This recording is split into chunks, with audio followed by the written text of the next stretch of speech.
स्वामी विवेकानंद का जन्म कलकत्ता के सिमला मोहल्ले के प्रसिद्ध दत्त परिवार में हुआ। उनका घर का नाम था नरेंद्रनाथ दत्त। उनके दादा दुर्गाचरण दत्त एक प्रतिभा संपन्न व्यक्ति थे। वे फारसी तथा संस्कृत भाषाओं में पारंगत थे और कानून में भी उन्हें बड़ी रुचि थी। पर 25 वर्ष की आयु में अपने पुत्र विश्वनाथ के जन्म के बाद उन्होंने घर-बार त्याग कर संन्यास ले लिया। स्वामी विवेकानंद के पिता विश्वनाथ दत्त भी हृदय और मस्तिष्क के कई गुणों से विभूषित थे, जिस कारण वे सभी के लिए आदर के पात्र थे। वे अंग्रेजी और फारसी भाषाओं में दक्ष थे। बाइबल के अध्ययन में उनकी बड़ी रुचि थी और फारसी कवि हाफिज के शेर उन्हें बहुत पसंद थे। कानून को उन्होंने व्यवसाय के रूप में ग्रहण किया और कलकत्ता के हाईकोर्ट में वे सफल अटॉर्नी बन गए। उनके हृदय में गहरी करुणा थी और वे अत्यंत सहानुभूति संपन्न थे। बहुधा उनकी दानशीलता में किसी भी प्रकार का भेदभाव नहीं रहता था। विश्वनाथ संगीत के बड़े प्रेमी थे और उनका कंठ स्वर बहुत अच्छा था। उन्होंने नरेंद्रनाथ को संगीत के अध्ययन के लिए प्रवृत्त किया, क्योंकि वे संगीत को निर्दोष आनंद का साधन मानते थे। भाग्यवश विश्वनाथ को ऐसी पत्नी मिली जो सब बातों में उनके ही समकक्ष थीं। वे एक अत्यंत बुद्धिमती महिला थीं और उनकी भव्य गरिमा और तेजस्विता को देखकर ऐसा लगता था कि मानो वो किसी राजवंश की हैं। जो भी उनके संपर्क में आता वे उसी के आदर और श्रद्धा की पात्र बन जाती और समस्त उल्लेखनीय बातों में उन्हीं का निर्णय मान्य होता। समस्त दशाओं में भगवान की इच्छा पर पूर्ण समर्पण, शक्ति और गांभीर्य इस हिंदू सन्नारी की विशेषताएं थीं। निर्धन और असहाय जन उनकी कृपा के विशेष पात्र थे। उनकी स्मरण शक्ति अपूर्व थी और उन्हें रामायण एवं महाभारत महाकाव्यों के, जिनका कि वे नित्य पाठ करती थीं, लंबे लंबे उद्धरण कंठस्थ थे। ऐसे माता पिता से सोमवार 12 जनवरी 1863 ईस्वी को नरेंद्रनाथ का जन्म हुआ, जो आगे चलकर स्वामी विवेकानंद बने, जिनका डंका संसार में बजा और जिन्होंने भारत के लिए महिमा और गरिमा से भरे एक नए युग का सूत्रपात किया। शिशु के चरित्र गठन एवं मानसिक विकास में माता का प्रभाव सदैव सर्वाधिक रहता है। नरेंद्रनाथ बाद में बताया करते थे कि कैसे उन्होंने कुछ अंग्रेजी शब्द सबसे पहले अपनी माता से सीखे और किस प्रकार उनके शिक्षत्व में उन्होंने बांग्ला वर्णमाला पर अधिकार प्राप्त किया। उनकी गोद में बैठकर सर्वप्रथम उन्होंने रामायण और महाभारत की कहानियां सुनी। श्री राम के जीवन ने उनके शिशु मानस को मुग्ध कर दिया। उन्होंने सीताराम की मिट्टी की बनी युगल मूर्ति खरीद ली और पुष्पादि से उसकी पूजा करने लगे।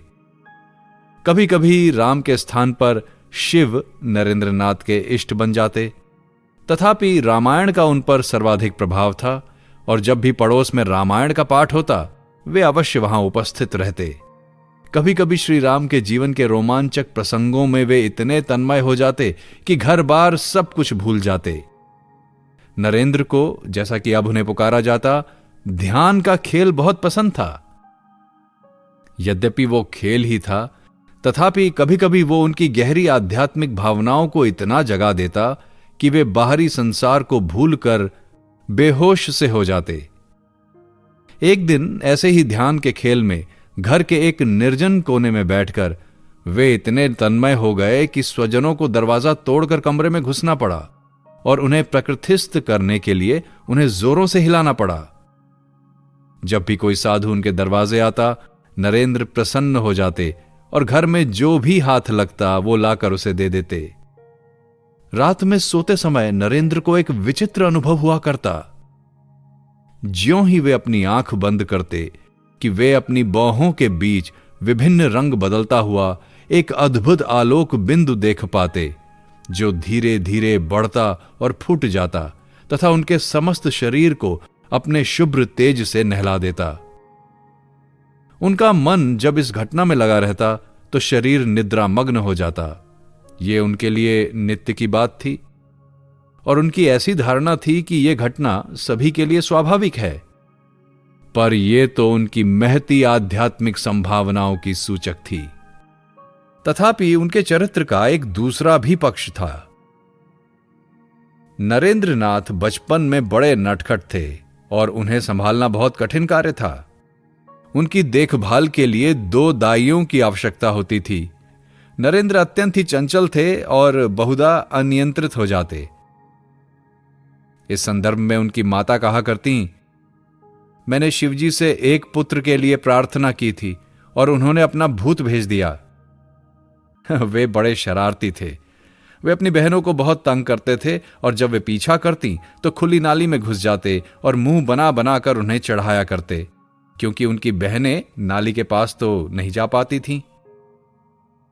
घर की एक गाय उनके खेल की साथिन थी और उन्होंने बहुत से पशु पक्षी पोस रखे थे, जिनमें एक बंदर था, एक बकरा और एक मोर। कुछ कबूतर थे तथा 2-3 सफेद चूहे। नौकरों में कोचवान उनका विशेष मित्र था और उनकी बचपन की महत्वाकांक्षा थी सईस बनना। उनकी दृष्टि में सिर पर फेटा बांधे और गाड़ी चलाते समय हाथ में चाबुक चमकाता सईस एक बड़ा भव्य व्यक्ति था।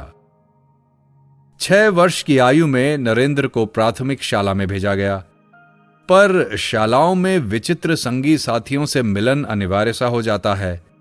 अतः कुछ दिनों में ही नरेंद्र ने ऐसे शब्द सीख लिए जिससे परिवार की शालीनता विचलित हो उठी।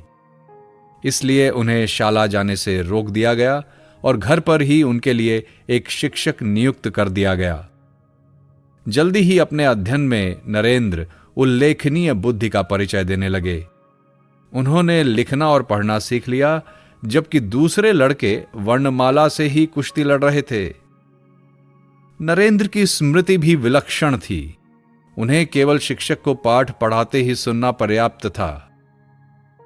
7 वर्ष की आयु में उन्होंने मुग्ध बोध नामक संस्कृत व्याकरण को कंठस्थ कर लिया, साथ ही रामायण और महाभारत के लंबे लंबे उद्धरणों को भी।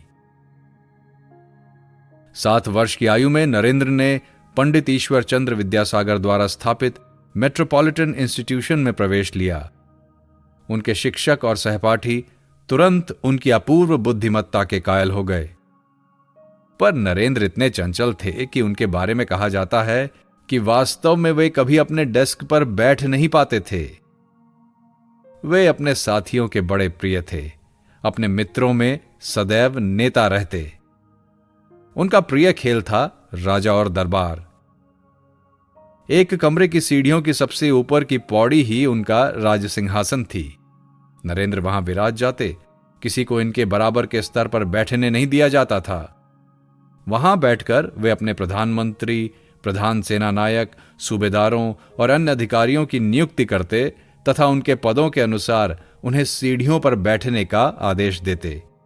वे एक दरबार लगाते और शाही गरिमा के साथ न्याय प्रदान करते।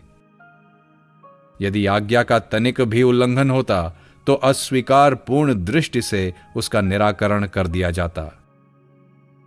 जब वे खेलते तो खेल में मानो प्राण आ जाते। विद्यालय में जब कक्षाएं मध्याह्न भोजन के लिए बंद होती तो वे सबसे पहले भोजन समाप्त कर खेल के मैदान में भाग जाते। नए खेल उन्हें सदैव मुग्ध कर लेते और अपना एवं अपने मित्रों का मनोरंजन करने के लिए वे स्वयं ही नए नए खेलों का आविष्कार करते। बहुधा लड़कों में विवाद की नौबत आती तो वे समझौते के लिए नरेंद्र के पास ही पहुंचते। कभी कभी तो नरेंद्र कक्षा को ही खेल का मैदान बना लेते। यहां तक कि जब कक्षा चलती रहती तो वे अपने मित्रों को घर में की गई शरारतों के किस्से अथवा रामायण एवं महाभारत की कथाएं सुनाकर उनका मनोरंजन किया करते। एक बार कक्षा में नरेंद्र अपने मित्रों से बात कर रहे थे कि शिक्षक ने अचानक उन लोगों से उस पाठ को दोहराने के लिए कहा जिसे वो पढ़ा रहे थे। अन्य सब लड़के तो चुप हो गए, किंतु नरेंद्र में मन को दोहरा करने की सामर्थ्य थी। इसलिए वे लड़कों का मनोरंजन करते हुए भी पाठ को सुनने में समर्थ थे। उन्होंने शिक्षक के द्वारा किए गए सभी प्रश्नों का सही उत्तर दे दिया। तब शिक्षक ने पूछा कि बीच में कौन बातें कर रहा था। इस पर जब लड़कों ने नरेंद्र की ओर इशारा किया तो शिक्षक को विश्वास न हुआ।